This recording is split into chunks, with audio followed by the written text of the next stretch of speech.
hope that you will be fine and happy. Today, we will read this chapter first. What, where, how and where. Okay. तो हम जाते हैं यहाँ पर history के बारे में कि हिस्ट्री कब, कैसी और क्यों. ठीक है, इसमें क्या क्या है जानते हैं. Let's start now this chapter. First of all, we discuss what is a history. Okay, what is history? It is interesting to know how people lived in the past. जैसे पास्ट में लोग, ये बहुत ज़्यादा इंटरेस्टिंग टॉपिक है. What is a history, क्योंकि past में जो भी हमारे साथ बीता था, जो उन लोगों के साथ बीता था, उन्हें जानने की बहुत इच्छा होती है कि हमारा पास्ट कैसा था, उन लोगों ने कितना स्ट्रगल किया और हमें आज मॉडर्न लाइफ में कैसे पहुंचा दिया. ओके, तो what they used to wear, वो क्या पहना करते थे, व्हाट देयर फूड, वो क्या खाते थे, and what games did the children play, और उस समय के जो बच्चे हुआ करते थे वो क्या खेलते थे. What type of the houses they had, यहाँ तक कि उनके घर किस तरह के हुआ करते थे. How the manage the cities and what kind of the ruler they had, what happened ना बैटल्स. यहाँ तक कि वो अक्सर हमारे दिमाग में क्वेश्चंस आते रहते हैं कि उनके युद्ध कैसे होते थे, उनके हथियार कैसे होते थे, वो कैसे लड़ती थी. And the study of the history help us to get the answer to all these question as more. और इस हिस्ट्री से संबंधित हमारे दिमाग में इतनी सारी क्वेश्चंस हैं कि हमारे एक के बाद एक प्रश्न निकलता रहता है. People who study history have to look the for clues about life long ago. यहाँ तक कि हमारे जो ये लोग, अक्सर लोग ये जानना चाहते हैं कि हमारे इतिहास में क्या घटना घटी और उनका जीवन कैसे हुआ. उसको जानने के लिए वो जितने एक्साइटेड रहते हैं, तो दे आर कॉल्ड हिस्ट्रियंस. और जब वो उनका पता लगाते हैं तो उन्हीं को हम हिस्ट्रियंस कहते हैं. Historians ask questions and try to find evidence about life in the past. जो हिस्ट्रियंस होते हैं, इतिहासकार होते हैं, वो लगातार पास्ट में घुसे रहते हैं और उनकी जो भी एविडेंस, जो भी घटनाएं होती हैं, उनसे निकाल के प्रश्न क्रिएट करते रहते हैं और उसका सोल्यूशन करते रहते हैं. They examine the past by the searching for clues in the writing, pictures, tools and ornaments and the belonging to the past. यहाँ तक कि वो अक्सर ये जानते हैं कि पास्ट में उनके पास कैसे कैसी ऑर्नामेंट्स होती थी, कैसी टूल्स होती थी, कैसी पिक्चर्स होती थी, कैसी उनकी राइटिंग होती थी. सभी इन्हीं एविडेंस को वो सर्च करते रहते हैं और उसको एक, जैसे समस्या का सोल्यूशन करते हैं ना, प्रॉब्लम सोल्यूशन करते हैं, उसी तरह उसको एक के बाद एक का सोल्यूशन करते रहते हैं और हमारे आगे उस एविडेंस को खोलते रहते हैं. All these clues or the pieces of the evidence have to be the interpreted and explained and then recorded. और उसके बाद से उसको एक रिकॉर्ड, और जो भी उनको एविडेंस की जो भी प्रॉब्लम सॉल्यूशन किया था उसको एक रिकॉर्ड में डाल देते हैं, जिससे आगे आने वाला फ्यूचर उसको आसानी से पढ़ सके. It's called the historians. Importance of history. History is important as it provides information about the past. History narrates all the events that happened thousands of the years ago. जो इतिहास होता है वो अक्सर सौयों सालों या फिर हजारों सालों पर एक निर्धारित कथाएं होती हैं कि हमारे हजारों और सौयों सालों पहले क्या हुआ होगा, कैसे उनका जीवन होगा. और जब वो पुरानी पास्ट में छुप जाती हैं, उसी घटना को हम हिस्ट्री कहते हैं. People of the ancient culture developed much times. जैसे जैसे प्राचीन समय से लोगों ने अपने आप को थोड़ा सा इम्प्रूव, डेवलप करना शुरू किया. And effort to teach the children about their family history. यहाँ तक कि यह जानना बहुत जरूरी था कि इतिहास में उनके बच्चे कैसे रहते थे, कैसे वह उनको समझाते थे, कैसे उनको डेवलप करते थे. It was the thought that the past help a child understood. और सबसे ज़्यादा इम्पोर्टेंट है यहाँ पर कि उन बच्चों को कैसे उन्होंने इतना, मतलब अनडेवलप्ड में रहते हुए भी उनको इतना डेवलप्ड माइंड उनका कैसे किया. We see the modern society however has turned its back on the past. और कैसे उन्होंने बैकवर्ड को एक मॉडर्न टेक्निक्स में डेवलप किया.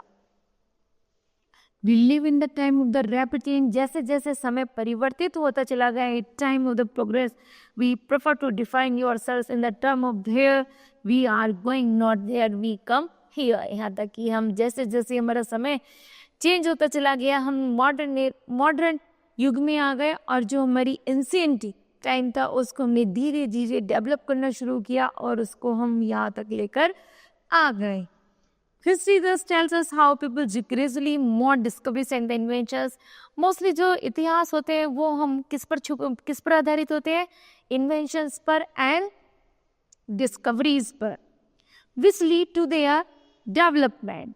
History help us to understand our present and the most our future too. यहाँ तक कि जो हमारी हिस्ट्री होती है वो हमारे प्रेजेंट और फ्यूचर पर भी डिपेंडेबल होती है, क्योंकि प्रेजेंट पास्ट क्या है हमारा?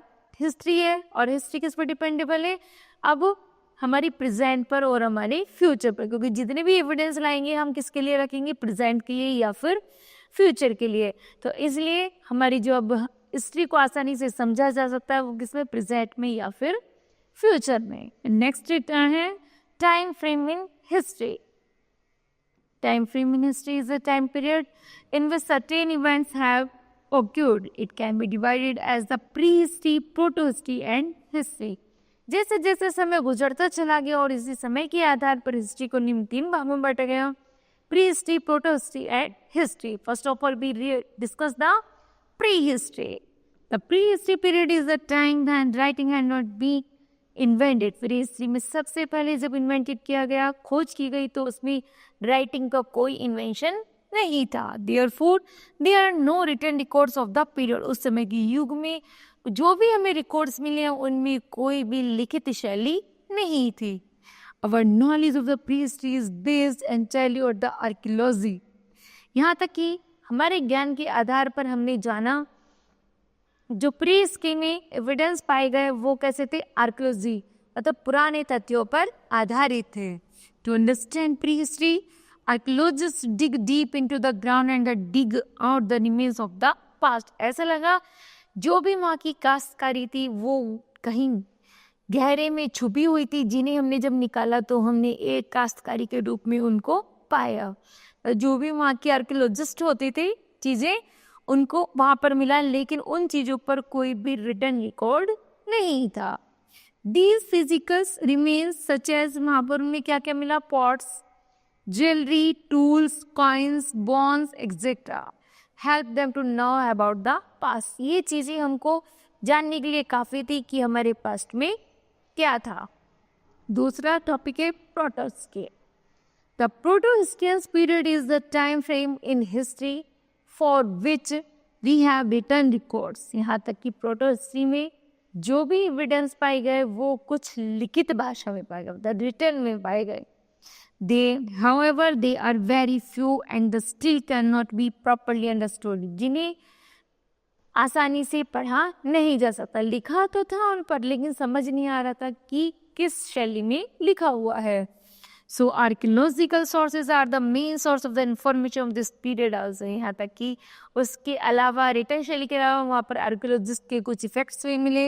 एंड फॉर एग्जांपल जैसे period is the Indus valley civilisation. सबसे ज़्यादा मुख्य है इसमें इंदू घाटी सभ्यता. इंदू घाटी सभ्यता किस में मिली? प्रोटोहिस्ट्री में मिली, जहाँ पर वेल डेवलप आर्कियोलॉजिस्ट मतलब वास्तुकार के द्वारा बनी हुई चीज़ें थी. और दूसरा क्या था? और कुछ लिखित शैलियां भी पाई गई. नेक्स्ट है history. The time period for which we have written or recorded information known as history. और इतिहास में यदि हमने पन्ना खोलकर देखा तो उसने पाया कि उसमें जो भी हमें चीजें मिली हैं वो सब कुछ प्रॉपर रिटन में लिखी हुई थी. We have written records from this period. Early writing was done on rocks. यहाँ तक कि मोस्टली चट्टानों पर, पिलर्स पर, कॉपर्स पर, प्लेट्स पर, क्ले टैबलेट्स पर, पाम लीव्स पर, on the bark of the beech tree पर, सभी पर मोस्टली क्या कुछ ना कुछ लिखा हुआ मिला. ओवर द ईयर्स लगभग कई सालों के बाद एविडेंस हैव बीन डिस्ट्रॉयड. धीरे धीरे कई सालों के अंतराल पर जब इन एविडेंस को धीरे धीरे नष्ट होते चले गए, the ones that remain however are the rich source of information. और यही जो सबसे ज़्यादा महत्वपूर्ण इंफॉर्मेशन सूचना है, ये हमारे इतिहास को एक नई दिशा दिखाने वाला था.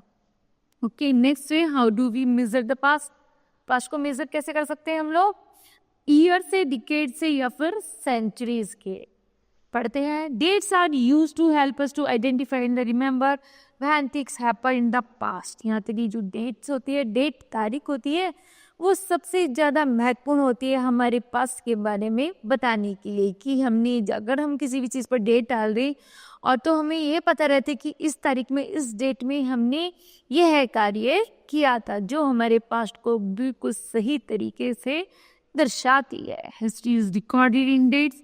यहाँ तक कि जो इतिहास होता है वो मोस्टली किस पर डिपेंडेबल होता है, डेट पर। अगर डेट हमारी पास्ट की है तो हमें पता चल जाता है it's a history recorded. We record dates in years and these years make up the sequence of a time period. जैसे जैसे डेट्स के ईयर बदलते चले जाते हैं उसी तरह ये भी हिस्ट्री में हमारी इंक्लूड होता चला जाता है। Sometimes we put dates on the timeline to help us to work out. यदि कि कभी क्या होता है कि यदि हमें कोई कार्य करना है और हम उस पर डेट मेंशन कर देते हैं तो वही डेट ही हमारी क्या बन जाती है, हिस्ट्री रिकॉर्ड में मेंशन ऑटोमेटिक हो जाती है। व्हाट थिंग्स हैपन, कि तब क्या हुआ था, और व्हेन पीपल वाज बोर्न, और इससे हमें पता चल जाता है कि लोगों का जन्म कब हुआ था। Looking at the dates and the timeline help us to know how events occurred in the past. Okay, history's mark time is date and the year and in the longer period of time. जैसे जैसे समय mention कर दी जाती है, समय गुजरता चला जाता है, साल बदलते चले जाते हैं, वैसी वो रिकॉर्ड हमारे हिस्ट्री रिकॉर्ड में मेंशन हो जाते हैं। For example, a period of 10 year is called a decade. लगभग 10 साल का पीरियड को क्या कहते हैं, डिकेड कहते हैं। And the period of the 100 year, और लगभग 100 साल के रिकॉर्ड को क्या कहते हैं, सेंचुरी। तो were you born in the 21st century, man were the member of your family born. लेकिन हम जानते हैं जैसे 21वीं शताब्दी में जब तुम्हारे परिवार वालों का जन्म हुआ था, तो were you born in the 20th century, तो ऐसा होता है क्या उन लोगों का, उससे हमें पता चल जाता है कि हमारे परिवार के कुछ सदस्य का जन्म 21 सेंचुरी में और क्या, और किसी का जन्म 20 में हुआ है। किसके अकॉर्डिंग पता चलता है इसका जन्म कौन सी सेंचुरी में हुआ है, अकॉर्डिंग टू डेट। जब डेट का मेंशन होता है तो हमें पता चल जाता है कि इसका जन्म कब हुआ था।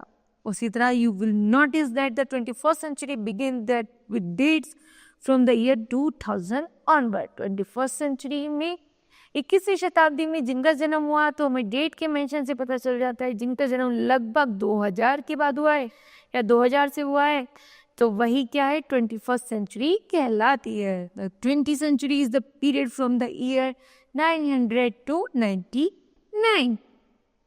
You can identify the name of the century by looking at the dates in the century that came before it.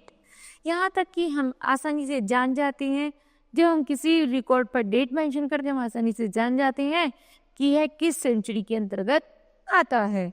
For example 15th century covers the year, जैसे 15वीं शताब्दी हमें बताती है कि 1400 to 1499 if we want to find out the about life in the 19th century। जैसे हमें पता चल जाता है कि 15वीं शताब्दी लगभग 1400 से 99 के बीच में जो भी था वो 15वीं शताब्दी थी, और उसी तरह 19वीं शताब्दी थी 1800 से 1899 था। Okay, in the study of history, the year before the birth of Jesus Christ was written as BC, before Christ। जैसे जीसस क्राइस्ट के जन्म से पहले जो भी सेंचुरी शुरू हुई थी, जो भी पीरियड शुरू हुआ था, उसको नाम दिया गया BC, बिफोर क्रिस्ट।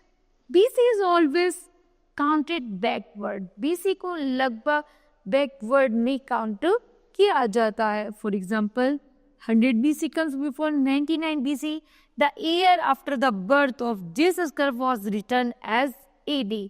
जब जीसस क्राइस्ट का भी जन्म नहीं हुआ था 100 to 99 से पहले, तो उसको नाम दिया गया AD। AD मतलब anno domini. AD is always counted forward। AD को बिफोर क्राइस्ट मतलब जीसस क्राइस्ट के जन्म से पहले, है ना, जो भी युग आया था उसको नाम दिया जाता है AD। AD मतलब 2005 AD comes after 2004 AD, कि 2005 से पहले और 2004 में के बीच में जो भी AD मतलब वो भी बैकवर्ड से भी आगे के सेंचुरी को बता रहा है. ओके, फिर है influence of the geographical location and features. Indian history is greatly influenced by its geographical location and features.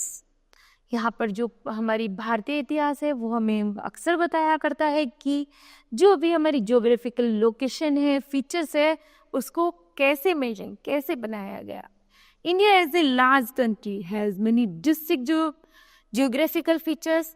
हम यहाँ पर जानते हैं कि जो भी हमारी क्या है, भारत एक बहुत बड़ा देश है जिसमें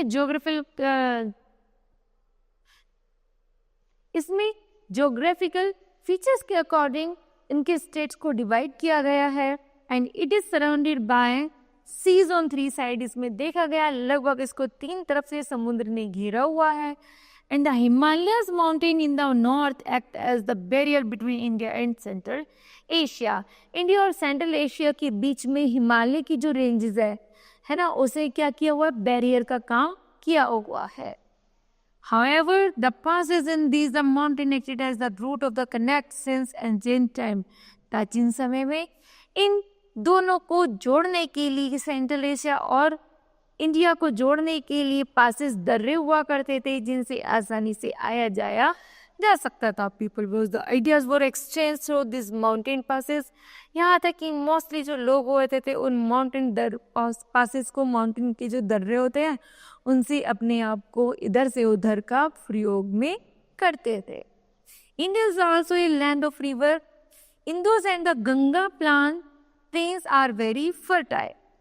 Okay, many kingdoms since ancient times prospered in these plains. The river valley were area where humans settled first. This was because the condition there were very favorable for the growth of settlement. जैसे यहाँ पर बताया गया है गंगा और इंदु घाटी की, जो गंगा और इंदु जो नदियाँ होती है जहाँ पर वो फ्लो करती हैं, तो वो मोस्टली मैदानी क्षेत्र में फ्लो करती हैं. और गंगा और मैदानी इंदु घाटी की जो भी क्षेत्र पड़ता है वो इतना उपजाऊ होता है कि यहाँ पर अगर कुछ बो दिया जाए तो वो इजीली फर्टाइल हो जाता है. तो इसी कारण यहाँ की जो मिट्टी है उसे बहुत ज़्यादा फर्टाइल होने के कारण यहाँ पर सेटलमेंट अच्छा पाया जाता है. मेन पॉपुलेशन की जो मोस्टली घनत्व डेंसिटी है वो इन्हीं क्षेत्र में सबसे ज़्यादा पाई जाती है. उसके लिए कुछ महत्वपूर्ण इंपॉर्टेंट है. The river provide sufficient water to support large settlement. यहाँ तक कि अधिक से अधिक जनसंख्या को बढ़ाने में जो ये रिवर्स हैं ये सबसे ज़्यादा महत्वपूर्ण भूमिका निभाती हैं जनसंख्या के सेटलमेंट के लिए. And next, the land near the river was very fertile. नदियों के आसपास की जो जमीन होती है वो बहुत ज़्यादा उपजाऊ होती है. And the people could grow more crop there. इसलिए लोग वहाँ पर आसानी से फसलों को उत्पादित कर सकते हैं. And next, the river survive as the means of transport. यहाँ तक कि जो नदियाँ हैं वो एक तरीके से या ट्रांसपोर्ट में भी सबसे महत्वपूर्ण रोल प्ले करती हैं. नेक्स्ट है सोर्सेज ऑफ हिस्ट्री. हिस्ट्री के संसाधन. How do the historians find out about the past? For this, they have to begin with some clues and such as the piece of writing as well as painting or even some broken pieces of pottery.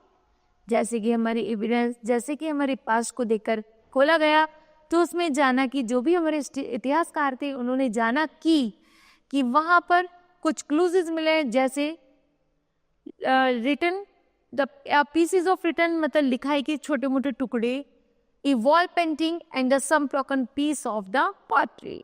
Some pieces मिले हैं किसके, pottery के. तो जैसे हमारे इतिहासकारों ने हमारे इतिहास को खोल कर देखा तो उसमें कुछ न कुछ ये तथ्यों को find. These clues are called the source of history. इन्हीं क्लूज को सोर्स ऑफ हिस्ट्री का नाम दिया गया है. Are the source material for historians. These sources material can be divided into 2 categories. Number first, archaeological sources and the literary sources. Number first, what is the archaeological sources? Archaeological sources refers to the source which are obtained by the process of archaeological excavations. यहाँ तक कि archaeological sources को जब छानबीन की गई इतिहासकारों के द्वारा तो उन्होंने पाया कि इतनी ऐसी बहुत ज़्यादा काश्तकार, वास्तुकार, ऐसी बहुत सारी चीज़ें मिली हैं जो पुरानी चीज़ों से, जो पुराने इतिहास से संबंधित है। वो हमें बताती है कि ये कई साल पुरानी इसमें खुदाई में दबे पड़े हैं। These sources are of 3 kinds. इन्हीं संसाधनों को भी लगभग 3 काइंड्स में, 3 भागों में बांटा गया है। नंबर फर्स्ट है inscriptions. The writing of the manuscripts have sometimes been repeated on stone wall। यहाँ तक कि लगभग यहाँ पर इतिहासकारों ने जैसे इसको आर्कोलॉजिकल को पाया तो उसमें जो था इंस्क्रिप्शन की जो पत्थर की दीवारें होती थी उस पर भी कुछ ना कुछ लिखा होता था। And the pillars and rocks on the hills, यहाँ तक कि हिल्स पर, पिलर्स पर, रॉक्स पर कुछ ना कुछ मेंशन पाया।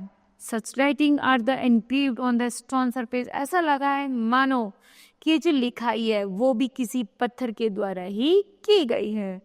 और स्टोन वॉल या फिर पत्थर की जो दीवारें हैं, पिलर्स हैं, some metals, bricks are called inscriptions. Many such inscriptions have been found in India. They have been mainly found in the Brahmi script and the Devanagari script. यहाँ तक कि मोस्टली भारत में ऐसी शैलियों का शुरुआत की गई। मोस्टली यहाँ पर भारत में जो भी लिखा जाता है वो या तो देवनागरी स्क्रिप्ट में या फिर ब्रह्मी स्क्रिप्ट में लिखा गया है। To understand and interpret these inscriptions, one has to know these scripts। और इन्हीं स्क्रिप्ट्स को, इन्हीं शैलियों को आसानी से हम लोग पढ़ सकते हैं और आसानी से समझ सकते हैं। So to read an inscription and read to the Devanagari script, one has to learn Sanskrit। जैसे हम जानते हैं कि हम जो भी भाषा का अध्ययन करते हैं वो देवनागरी स्क्रिप्ट में करते हैं क्योंकि यह संस्कृत भाषा से ली गई है। Okay. James principal European scholars succeed in the deciphering the inscriptions of Ashoka the Great। James Prinsep जो यूरोप के बहुत ज़्यादा एक विद्वान थे, है ना, उन्होंने सबसे ज़्यादा पहले खोज किया अशोका द ग्रेट के ऊपर। उन्होंने अपने सारे तथ्यों को लगा दिया, सारा दिमाग लगा दिया अशोका द ग्रेट के बारे में सर्च करने में। Similarly, great efforts have been made all over the world to reconstruct the history of the mankind with the help of these inscriptions। यहाँ तक कि उन्होंने पूरे संसार को बता दिया इन स्क्रिप्ट के बारे में कि है कैसे लिखी जाती है और कैसे ये हमारे लिए बहुत ज़्यादा उपयोगी है। The history of the Maurya period, इस समय के युग को क्या नाम दिया गया? मौर्य काल। फिर उसके बाद आया Gupta period and the Rajput period has been the mainly recognised on the basic of the inscriptions. और धीरे धीरे इन्हीं के आधार पर युग का परिवर्तित होता चला गया और समय के अनुसार इन सारी इंस्क्रिप्शंस को मॉडर्नाइजेशन कर दिया गया। नेक्स्ट है monuments. Old buildings of the historical significance are the considered to be the monuments. Temples, forts, places, stoops, and the residential complexes are some example of the monuments. They provide us with the clues of the period which they were built। यहाँ तक कि हमें बताते हैं, monuments हमें बताते हैं कि ये किस युग में बने हुए हैं और इनके पीछे क्या घटना है। They give us information about people। यहाँ तक कि हमें लोगों के बारे में सोचना बताते हैं। देयर सोशल उनका उस समय जीवन कैसा था and there religious believe, their culture exist. और यहाँ तक कि वो अपने धर्म में विश्वास करते कैसे करते थे, इन सब के बारे में मोनूमेंट्स हमें बताते हैं। नेक्स्ट है कॉइन्स।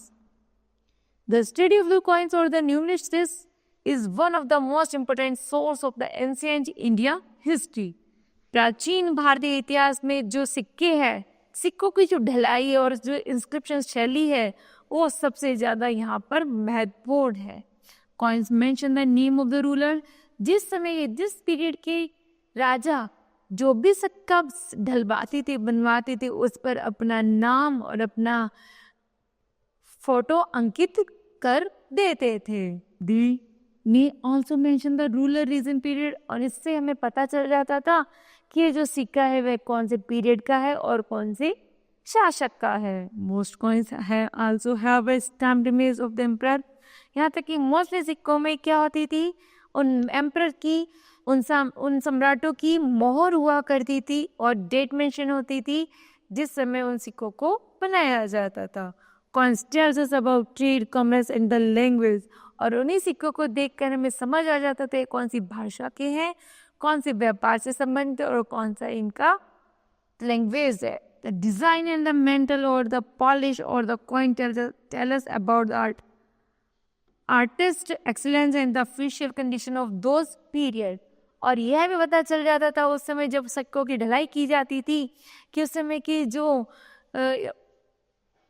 कलाकार थे वो किस तरह से बड़ी खूबसूरती के साथ उसको बनाते थे, उसके नमूने तैयार करते थे। उससे पता चल जाती थी कि उस युग में आर्टिस्ट को भी सबसे ज़्यादा इम्पोर्टेंस दी गई थी। The oldest coin from ancient India are from the 6th century BCE. Okay. Next one, literary sources. Handwriting records of the past in the form of the books are the called manuscripts. जब हाथों द्वारा जो लिखाई की गई उसे एक book में, किताब में संग्रहित किया गया, तो जब उस बुक को संग्रहित किया गया उसको नाम दिया गया manuscript. These writing are most important literary resources. इस समय में सबसे ज़्यादा महत्वपूर्ण है लिखित शैली, सबसे ज़्यादा इम्पोर्टेंट है रिटन, लिखा, मतलब लिटरेसी सोर्सेस, शिक्षित, कि वहाँ की जो मोस्टली जनसंख्या थी वो कैसी थी, लिटरेसी थी। एंड दीज सोर्सेज में be divided into 2 category, religion literature and the secular literature. ठीक है, सबसे ज़्यादा उनके साहित्य किसका था, रिलीजन का और या फिर सेक्युलरिज्म का। First of all, what is the religious literature? Writing dealing with the religion falls under religious literature. सबसे पहले जब उनको लिखित भाषा में उनकी आगे मेंशन किया गया, लिखित जो भी वो कार्य करते थे, जो भी कुछ करते थे वो लिख करके करते थे, उसको सबसे पहले उस रिलीजियस लिटरेचर में सबसे पहले जो भी कार्य किया जाता था वो लिख करके किया जाता था। Many books contain religious themes, यहाँ तक कि बहुत सारी किताबों को, थीमों को इसमें मेंशन किया गया। For example, in the ancient period of Indian history, the Veda, Ramayana, Mahabharata, Gita, Purana, Jataka tales are the rich sources of information, और बाकी अन्य महत्वपूर्ण सूचनाओं को इसमें मेंशन किया गया जो सबसे ज़्यादा इम्पोर्टेंट है, जिसे नाम दिया गया रिलीजियस लिटरेचर। ओके, उसके बाद है सेकुलर लिटरेचर।